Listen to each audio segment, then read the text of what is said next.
Hey there, what's up everybody? Hope you're doing real well. So I just finished last week reading Stu Campbell's Let It Rot. It's the Gardener's Guide to Composting. And so now I am incredibly excited to build a compost bin. So the one that I've decided to use is off of page 73 in his book. And it's a wooden box that he calls the New Zealand box. I've decided on this position here, I've kind of measured out some things and staked it out. I like this spot because it's really close to my garden hose, so if I ever need to wet the compost, it makes that really easy. And it's also right next to my garden, so when I go to move compost to the garden, I don't have far to go. So my first step today is going to be to level off that area so that I have a flat space to build the box.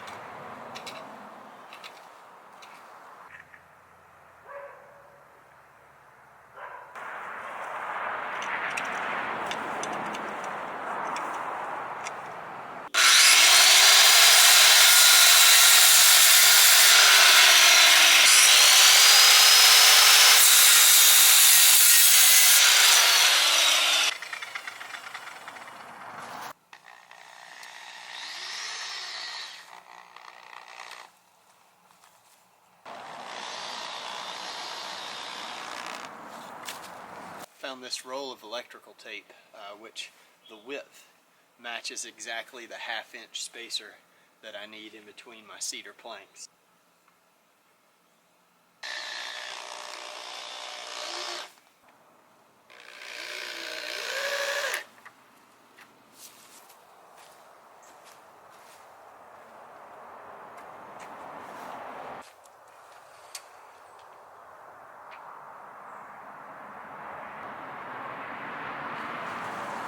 Okay, so I've marked a spot from the top down on either side at 3 feet. So 3 feet from the top, I drew a line.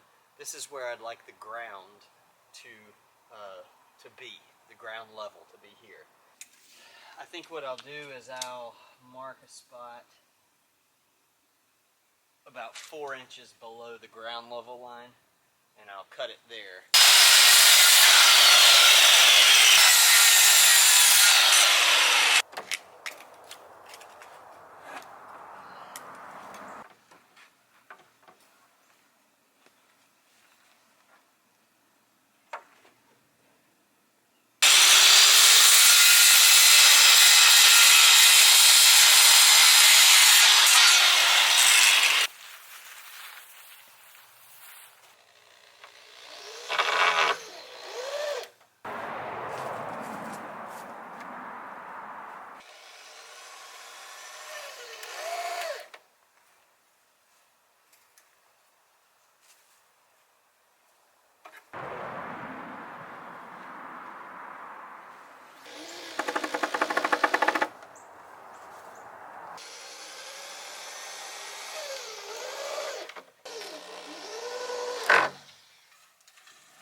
But I made one small mistake, and that is I should have checked. I want this thing to be square, and with this being an open end and there being flexibility there, I'm probably a little off.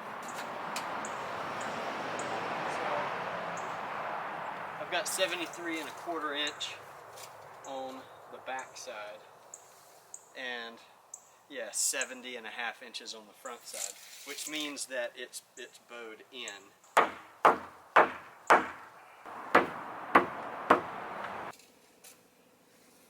73¼ Good.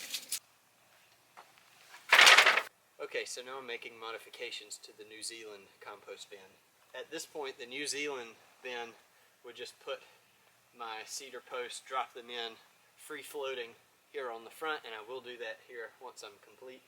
But later in the book they talk about using pallet wood and pallets for a compost bin, and I've decided to put one pallet down at the bottom, and I'm not even worried if it's level and flat and all that. I just want to make sure I can get the front on this thing, and I can.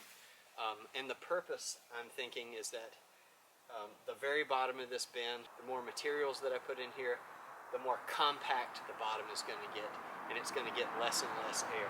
And this little bit of support off of the ground, and it's got its crevices and nooks and crannies, is going to allow for some aeration down here on the bottom. Also, I didn't want to disconnect from the earth, so we have plenty of side space on either side and direct contact with the earth through the pallet slats. And I think that's important for bacteria, microorganisms, worms and things, that they can get into the bin. I didn't want to put a barrier down between the earth and the compost. Okay, so I've got one final modification that I'm going to make to the bin, and similar to the pallet that I placed in the middle of the bin. This comes later in the book, where Stu Campbell, the author, talks about putting a perforated pipe down the center of the bin to create a passageway for proper aeration. Now, I did look into perforated pipe, and it was going to run me about $10.50 or almost $11, and I was going to waste a good bit of it because I only needed that much of it, about 4 feet of it or so. And then I was going to have to buy some screen material to wrap around the pipe to protect the airways from getting clogged by the materials. The screen itself was going to cost about $7.50, and so when it was all said and done between the perforated pipe and the screen, I was going to be out about $19 roughly. And so the solution I came up with was this, and this is a roll of galvanized wire. It's called hardware cloth. It's about 4 feet tall, and if you were to unroll it, it would be 5 feet long, but I'm not even going to unroll it. I'm just going to leave it wrapped up just like this, and you can see that the screen is overlapped on itself, so I don't have to worry about material going all the way and completely clogging it. So what I'm going to do is I'm going to put it right here roughly in the center, and I'm going to secure it to the pallet using these zip ties.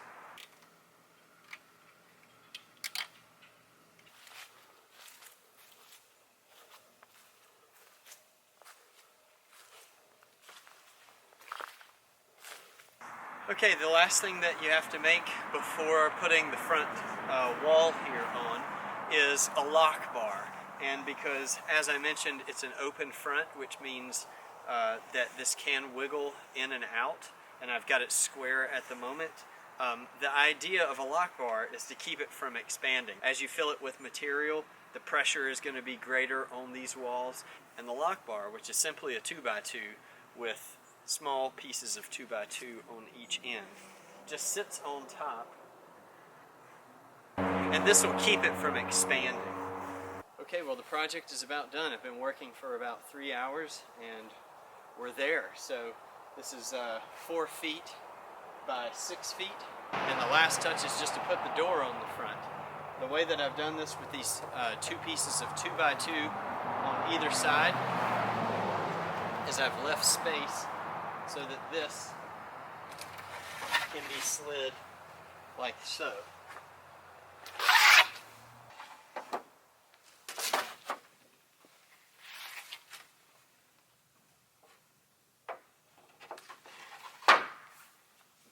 So these are removable so that when I'm ready to turn the pile and shift it around, or later when I'm ready to take compost out of the bin to use in the garden, I can simply take these front slats off and then work. I don't have to work up over this. Okay, well, that's about it for this video.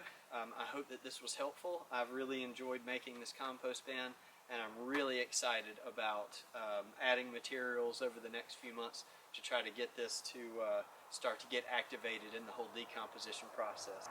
Anyway, thanks so much for watching, and we'll catch you on the next video.